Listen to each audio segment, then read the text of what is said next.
نے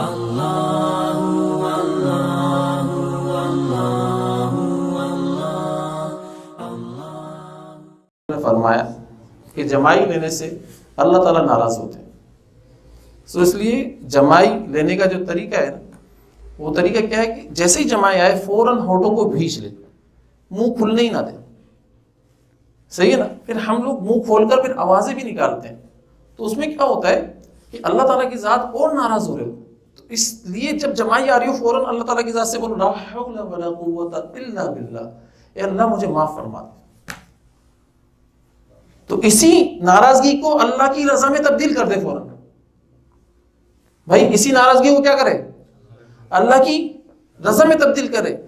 کیونکہ یہ جو جمائی آئی ہے، یا تو آپ اس سے اللہ تعالیٰ کی ذات کو اور ناراض کر دو، یا اس جمائی کے ذریعے سے آپ اللہ تعالیٰ کی ذات کو راضی کر دو. اللہ تعالیٰ کی ذات کو دکھاؤ میں تیری وجہ سے روک رہا ہوں، تیری وجہ سے میں نے ہونٹ بند کر لیے، تیری وجہ سے نہیں لے رہا ہوں. تو اللہ تعالیٰ فرشتوں پر فخر کریں گے، دیکھو میری وجہ سے نہیں لے رہا،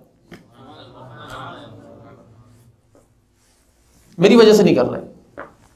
تو اسی عمل کو کیا کرو، یہ تو آپ کے پاس عمل بھیجا اس لیے کیا ہے کہ اسی عمل کے ذریعے سے تجھ سے یا تو ناراض ہو جاؤں گا، اسی عمل کے ذریعے سے تجھ سے یا تو راضی ہو جاؤں گا. بھائی حضرت فرمایا کرتے تھے قوی الشہوات بشرط تقوی قوی النور ہوتا ہے. صحیح نا؟ کیا مطلب ہے اس کا؟ اس کا مطلب یہ کہ اگر کسی کے پاس شہوات کی کثرت ہے اور اس کی شہوات طاقتور ہیں، بہت زیادہ طاقتور ہیں. مثال کے طور پر اس کو کسی لڑکی سے بہت زیادہ محبت ہوئی ہے اور وہ اس لڑکی کو دیکھنا ہی چاہتا ہے. یہ شہوت ہے نا، شہوت. اور اس کی شہوت بہت زیادہ طاقتور، دل بہت چاہ رہا ہے، لیکن اس کے اوپر یہ شرط رکھتا ہے تقوی کی. بھائی اللہ تعالیٰ کی ذات نے دیکھنے سے منع فرمایا، میں نہیں دیکھوں گا. میں اللہ تعالیٰ کی ذات کے فرمان کو اپنے اوپر حاوی کر رکھوں گا، اس کی مرضی کو اپنے اوپر حاوی کر رکھوں گا. میں بالکل نہیں دیکھوں گا، چاہے میری جان چلی جائے اس کے اندر. تو حضرت فرمایا کرتے تھے یہی بات اس کے دل کے اندر قوی نور کا باعث بن جائے گا. سمجھ کہ اس کے دل کے اندر نور کی طاقت اور زیادہ پیدا ہو جائے گی.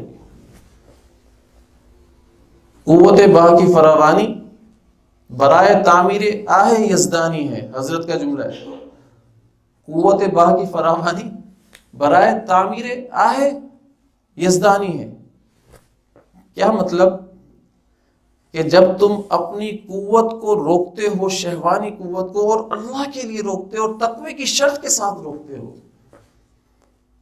تو اللہ تعالیٰ کی ذات تمہارے قلب کے اندر آہ کی اسٹیم پیدا کرتے ہیں، اپنی محبت کی اسٹیم پیدا کرتے ہیں. اور جب اسٹیم زیادہ بنتی ہے تو سارے جہاز والوں سے پوچھ لو، اسٹیم تب بنتی ہے تو جب جا کر جہاز اڑتا ہے، ورنہ اڑتا ہی نہیں ہے. تو اس کا مطلب یہ کیا ہے کہ جب اسٹیم بنتی ہے تمہارے قلب کے اندر، تو اب یہی قلب اللہ کے عرش تک اڑے گا. اللہ